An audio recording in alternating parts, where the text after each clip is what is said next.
Que el Señor les bendiga, que el Espíritu Santo nos ilumine para poder acercarnos a la palabra de Dios. Hemos llegado al capítulo 14 del Evangelio de San Marcos. Y aquí nos dice, faltaban 2 días para la fiesta de la Pascua. Pascua, una palabra hebrea que significa paso. La fiesta principal que ellos tenían era la Pascua, que recordaba aquel momento en que ellos habían pasado de la esclavitud de Egipto a la libertad. Entonces el Señor les dijo, todos los años recuérdenle.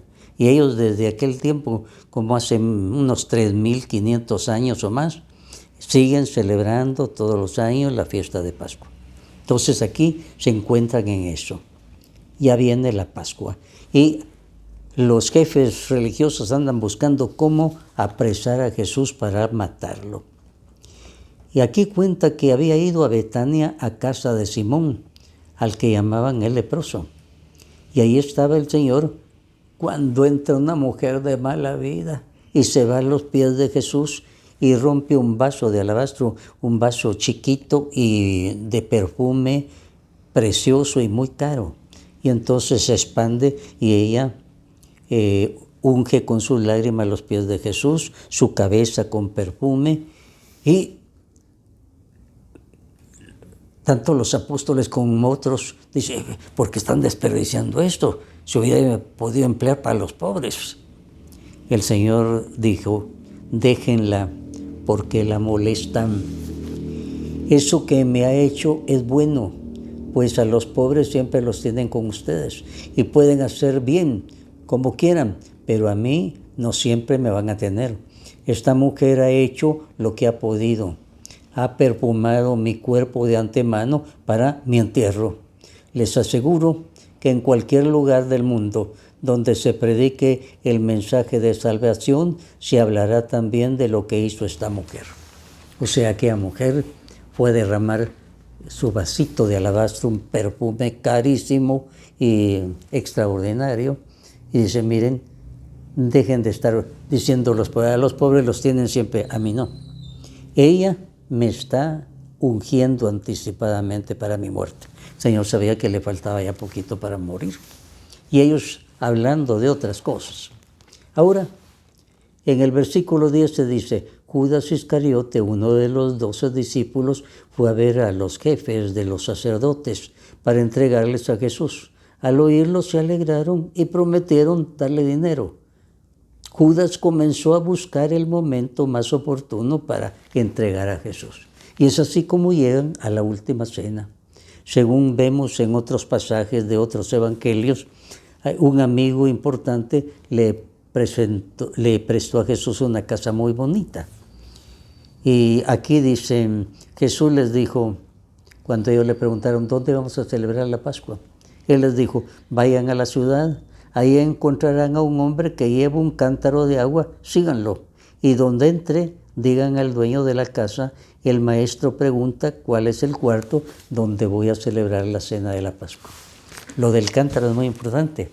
En aquel tiempo ningún hombre iba cargando un cántaro en el hombro, solo las mujeres. Entonces se ve que se hayan puesto de acuerdo con Jesús como una señal especial y les dijo, mire, cuando vean un hombre con un cántaro al hombro, váyanse con él y en esta casa del dueño de él, ahí vamos a preparar la última cena.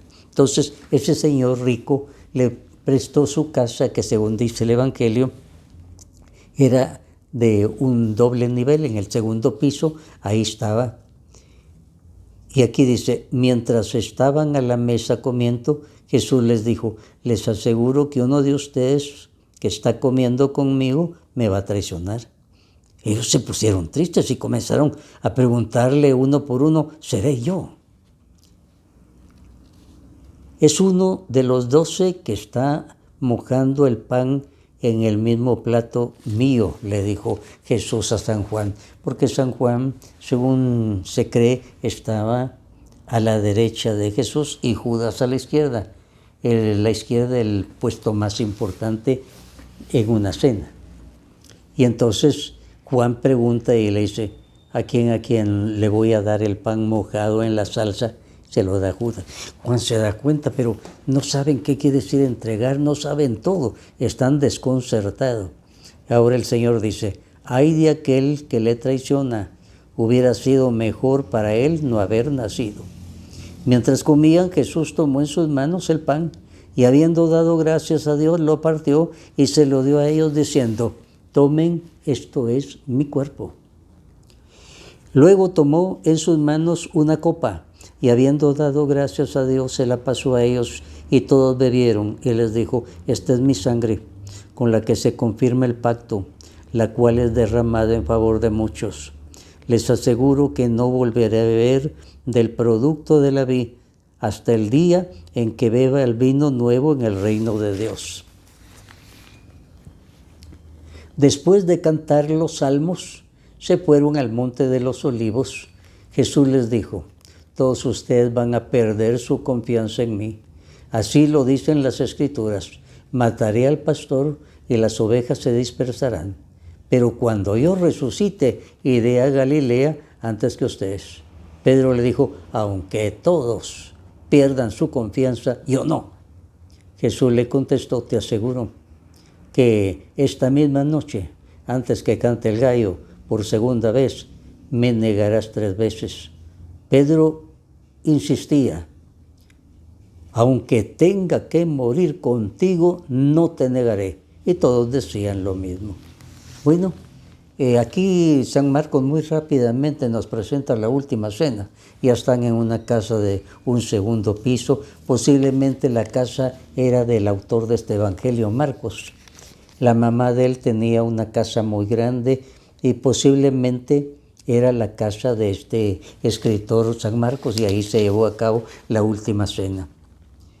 Ahora, después de la última cena, Jesús pasa a un jardín en Getsemaní y le invita a unos apóstoles para que estén cerca de él porque ya se presenta su muerte. Los apóstoles están descontrolados, no saben qué hacer. Y entonces Jesús comienza a angustiarse. Aquí dice San Marcos, enseguida Jesús se fue un poco más adelante, se inclinó hasta tocar el suelo con la frente y pidió a Dios que de ser posible no le llegara ese momento de dolor. En su oración decía, Padre mío, para ti todo es posible. Líbrame de este trago amargo, pero no se haga lo que yo quiero, sino lo que quieres tú. Luego volvió a donde ellos estaban, los encontró dormidos. Les dijo a Pedro, Simón, estás durmiendo, ni siquiera una hora pudiste mantenerte despierto. Manténganse despiertos y oren para que no caigan en la tentación. Ustedes tienen buena voluntad, pero su cuerpo es débil. Se fue otra vez y oró repitiendo las mismas palabras. Cuando volvió, encontró otra vez dormidos a los discípulos, porque sus ojos se les cerraban de sueño y no sabían qué contestar. Volvió por tercera vez y les dijo, siguen ustedes durmiendo y descansando. Ya basta, ha llegado la hora en que el Hijo del Hombre va a ser entregado en manos de los pecadores. Levántense, vámonos, ya se acerca el que me traiciona. Así es que el Señor va, una oración tremenda que hace ahí en el Getsemaní.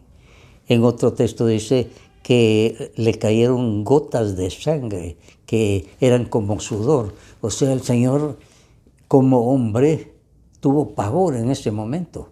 Había llegado a lo máximo y hasta llegó a decir, Padre, si es posible que pase de mí este cáliz. O sea, Padre, si hay otra forma. O sea, él estaba viendo lo que le iba a pasar. Por eso estaba sudando sangre. Fue una oración tremenda la que tuvo que hacer ahí. Y en eso estaban cuando llega Judas, con soldados, con palos, con armas. Y besó a Jesús, le dijo, Maestro, y lo besó. Pero uno de los que estaban ahí sacó espada y le cortó oreja al criado del sumo sacerdote. Aquí dice uno. Nosotros por otro texto evangélico creímos que era Pedro. Pedro sacó su espada para defender al Señor le logró quitarles la oreja, el Señor la tomó y lo curó, se la dio. Y dice, la Escritura dice que así debe suceder, sigamos adelante. O sea, el Señor sabía que todo estaba escrito. La Escritura ya había dicho todo y Él se acomodaba a todo lo que la Escritura decía. Todos los discípulos dejaron solo a Jesús y huyeron, pero un joven lo seguía cubierto solo con una sábana. A este lo agarraron, pero él soltó la sábana y escapó desnudo. Este dato es muy importante, esto lo pone San Marcos. Esto del joven que siguió, se puso una sábana. Por eso se cree que ese joven era Marcos. El mismo Marcos cuando era jovencito, que estaba allá en la casa donde había sido la última cena. Y entonces él habrá sabido algo, solo se puso una sábana para ver lo que estaba pasando, llegó ahí y cuando lo quisieron capturar él muy ágil salió huyendo y les dejó la sábana en la mano. Solo lo pone San Marcos y por eso se cree que era el mismo San Marcos el que fue sorprendido y les dejó la sábana en la mano. Entonces ahora a Jesús lo van a llevar a juicio. El primer juicio que lo hacen ante los sacerdotes, porque para ellos era importante. Jesús decía que era hijo de Dios, lo andaban buscando y entonces buscaban personas que dieran falsos testimonios, pero todos los que llegaban se contradecían. Y entonces el juicio era ante el sumo sacerdote, estaba en un juicio de tipo religioso. El sacerdote al fin le va a hacer la pregunta clave: ¿eres tú el Mesías, el Hijo de Dios? Jesús dijo, sí, yo soy. Y en ese momento el sacerdote se rasgó las vestiduras. Era la forma de anunciar algo escandaloso. Rompía su túnica. Ya no necesitamos más testimonios, porque cuando Jesús dijo que Él era Dios, ahí estaba una blasfemia según ellos. Y eso no se necesitaba, condenado a muerte. Si alguno decía que era Dios, había pena de muerte. Entonces Jesús dijo, sí soy. Entonces Jesús hubiera podido decir, no, me entendieron mal, se salvaba. Pero Él dijo, sí soy. Sí, todo el tiempo lo había dicho. Ahora, Pedro lo iba siguiendo. Y cuando estaba ahí escondido entre la gente para ver qué pasaba, una sirvienta llega.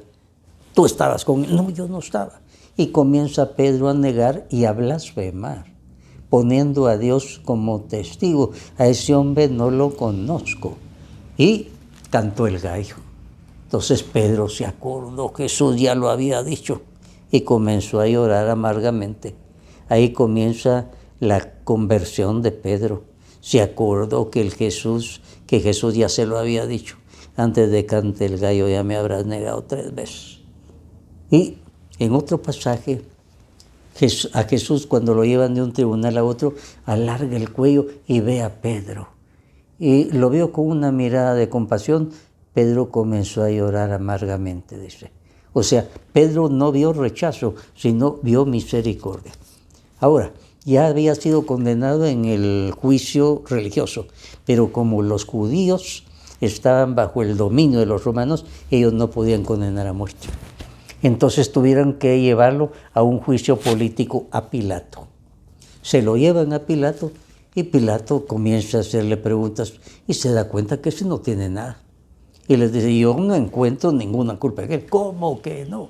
Y comienzan ellos a presionar hasta que lo máximo va a ser, si no lo condenas, se lo vamos a decir al César. Es decir, te vamos a malinformar con el emperador.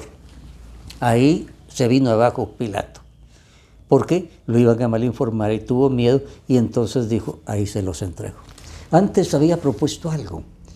Pilato desde un principio quería salvar a Jesús porque veía que era inocente, que no había motivo para condenarlo a muerte.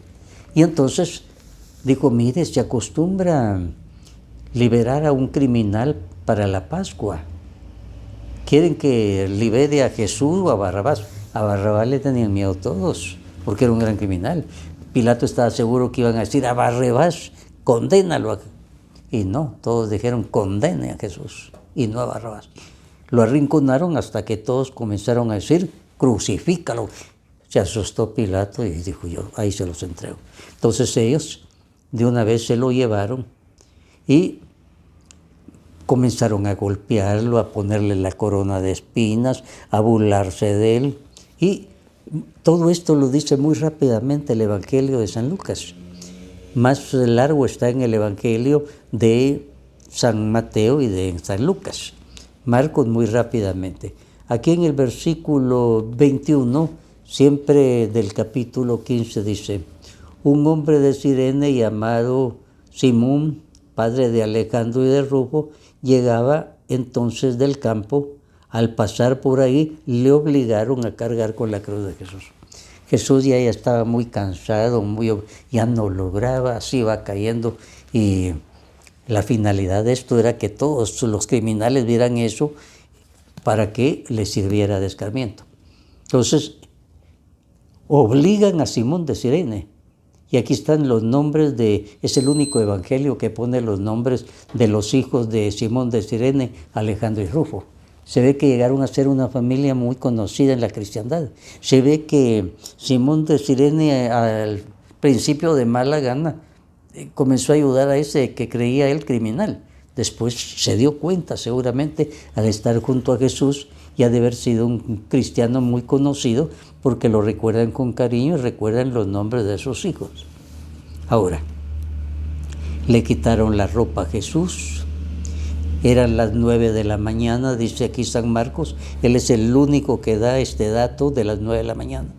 A las 9 de la mañana lo pusieron en el suelo, en la cruz, lo clavaron y después levantaron la cruz.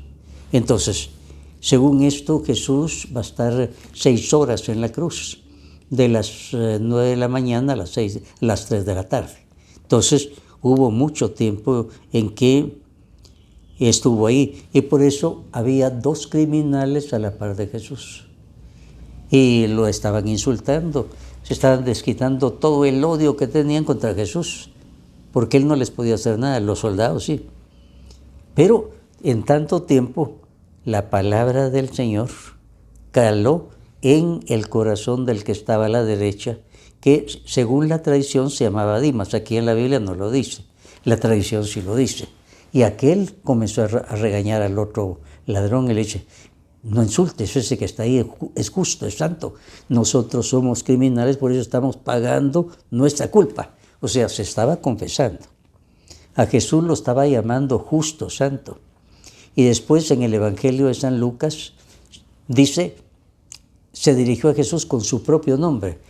Aquí en Marcos no lo hace así, pero en Lucas sí, le dice: Jesús, acuérdate de mí cuando estés en tu reino. O sea, lo vio como rey, hubo una conversión. Y Jesús le dice: hoy estarás conmigo en el paraíso. Increíble. Aquel criminal ese mismo día entró con Jesús en el cielo. ¿Por qué? Porque tuvo esa gracia de los 6 horas junto a Jesús en la cruz. Oyó la palabra del Señor, le vino la fe. La fe viene como resultado de oír la palabra, dice la carta a los hermanos. Él oyó la palabra viva de Jesús, le entró, se confesó criminal, acudió en oración a Jesús y se salvó. O sea, hubo una conversión fabulosa. Ahora, hacia el mediodía Jesús murió. Las últimas palabras que pone aquí dice que fueron Eloí, Eloí, lama sabachthani, que significa Dios mío, ¿por qué me has abandonado? El Señor se sintió abandonado de Dios, es decir, humanamente, ¿dónde estás, Dios mío? No te encuentro. Estaba pasando por su noche no oscura, sino oscurísima. Jesús dio un grito fuerte y murió. Y el velo del templo se partió de arriba abajo, dice. En el templo había 2 compartimentos. En uno entraban los sacerdotes, en el otro estaba el arca de la alianza, y solo una vez al año podía entrar el sacerdote. Cuando muere Jesús, se rompe el velo del templo, y esto es muy significativo. Con la muerte de Jesús somos perdonados y ya podemos entrar al arca de la alianza. Era lo máximo para los judíos. Ya podemos entrar a Dios, pero de la mano de Jesús, si aceptamos su muerte y su resurrección, y viene una conversión. Entonces Jesús es sepultado, lo llevan a un sepulcro. Unos 750 años en el profeta Isaías decía: va a morir entre pecadores, y lo van a sepultar con los ricos. Lo primero sí, así estaban, eso sí, pero con los ricos resulta que se cumplió. José de Arimatea era rico y tenía influencia en el gobierno y le fue a pedir a Pilato el cuerpo de Jesús y lo enterró en el mausoleo que él tenía para él. Era el mausoleo de un rico. Se estaba cumpliendo, porque para San Juan la glorificación de Jesús se lleva a cabo en la cruz, cuando Él con su muerte y resurrección cumple todo lo que tenía que cumplir. Entonces, para San Juan, esa es la resurrección. Pasado el día de reposo, María Magdalena fue corriendo al sepulcro, porque junto a la cruz estaba la madre de Jesús, dice San Juan, estaba María Magdalena, estaba San Juan, el único apóstol que se atrevió a estar aquí. Eso no lo dice San Marcos, lo dice otro pasaje paralelo de los evangelios. Entonces, muere Jesús y lo entierran a la carrera en el sepulcro que había dado José de Arimatea. En la mañana, María Magdalena va corriendo al sepulcro con otras mujeres y no hay nada. La gran piedra está corrida, no hay nada dentro y se asustan. Ellos decían, ¿quién nos va a quitar la piedra? Pero ya estaba quitada. Y ahí encuentran las mujeres, se asustaron, pero un joven vestido de blanco, dice San Marcos, les dijo, no se asusten, ustedes buscan a Jesús de Nazaret, el que fue crucificado, ha resucitado, no está aquí. Miren dónde lo pusieron, vayan a dar la noticia. Y entonces ellas se van a dar la noticia.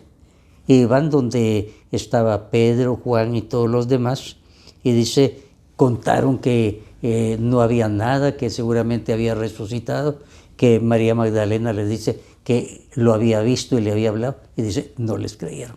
Pobres mujeres, están muy nerviosas, pobrecitas, no les creyeron.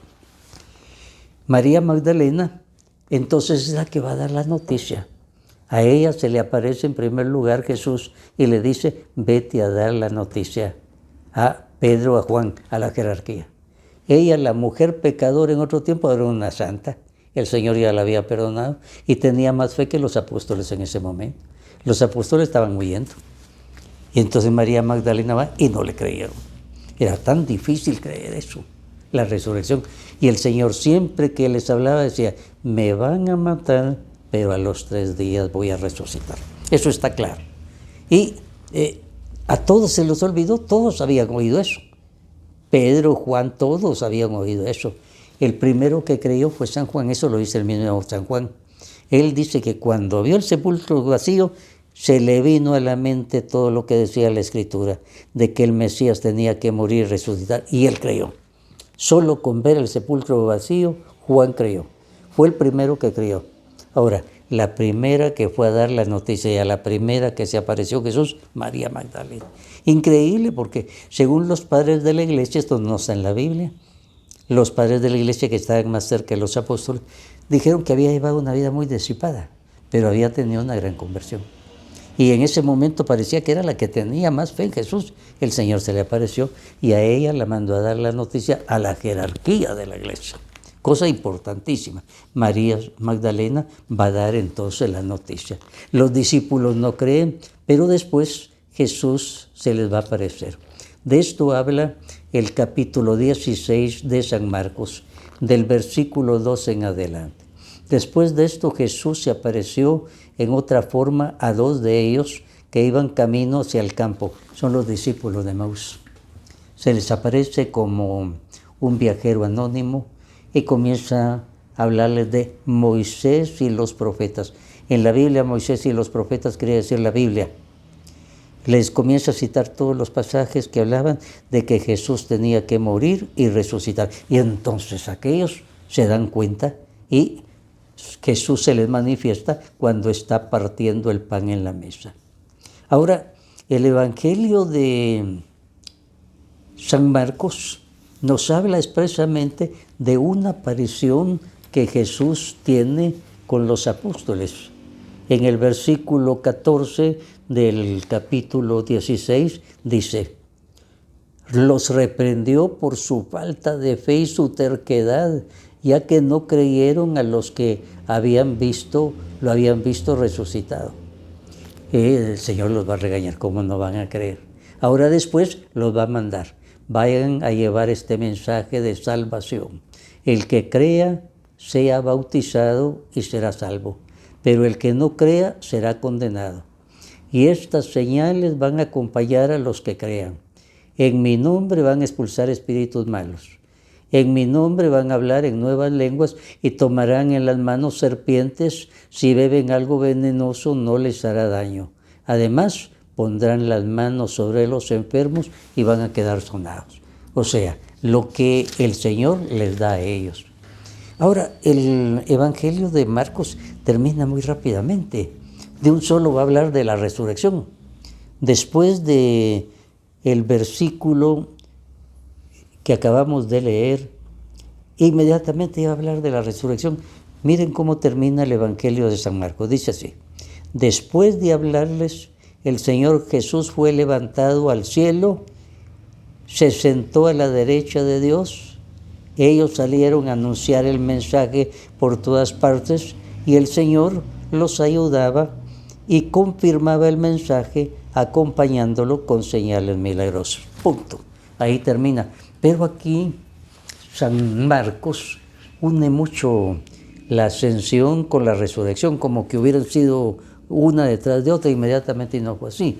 Por eso conviene leer los otros pasajes paralelos, lo que dice San Lucas, San Juan, San Mateo. Jesús resucitó y durante 40 días se estuvo manifestando. Ya no vivía con ellos, pero sí comía con ellos. Les daba la mano, les decía sus nombres. Entonces les quitó toda duda de que fuera una simple aparición. Era un Jesús resucitado en todo el sentido de la palabra. Sabía sus nombres, platicaba con ellos y desaparecía. Y así estuvo durante 40 días dándole las principales instrucciones. Después les dice, antes de la ascensión: quédense en Jerusalén, no se muevan de ahí hasta que hayan recibido el poder de lo alto. Se refería, ahora lo sabemos, a Pentecostés. Más tarde lo vamos a encontrar en el libro de los Hechos de los Apóstoles. Y ahí van a recibir el Espíritu Santo. En Pentecostés se les abre la mente y entonces entienden todo lo que el Señor les había dicho y comienzan la nueva vida de la iglesia con el poder del Espíritu Santo. Terminamos así el Evangelio más breve, que es el Evangelio de San Marcos, el primero que se escribió. Marcos era un muchachito cuando estaba Jesús, aquel muchachito que posiblemente cuando fueron a capturar a Jesús, él salió con una sábana y lo querían capturar, pero era muy ágil y los dejó con la sábana. Ese muchachito es el que va a escribir el primer Evangelio, posiblemente unos 40 años después de la muerte y resurrección de Jesús, el primero. Y es muy breve, parece un periodista, y en él se van a basar todos los demás. En él se va a basar San Mateo, San Marcos. San Juan se va a ir por otro lado, pero Mateo y Marcos se van a basar en él. Este es un evangelio muy bonito. Cuando alguien comienza a leer la Biblia, yo siempre le digo, vaya al Evangelio de San Marcos, como es más pequeñito, pero ahí le está resumiendo todo. Lo mando también al libro de los Hechos de los Apóstoles, que es lo que sigue a los Evangelios, para que vean cómo se convirtieron los primeros cristianos y después van a los pasajes más difíciles del Antiguo Testamento o del Nuevo. Que el Señor nos bendiga y nos ayude a tener hambre de su palabra, porque a través de la palabra de Dios primero viene la fe. Y cuando viene la fe, viene la salvación. La salvación está basada en la palabra de Dios. Le pedimos al Señor tener hambre de su palabra, porque de ahí nos viene la fe y la salvación. Que así sea para todos nosotros. Amén.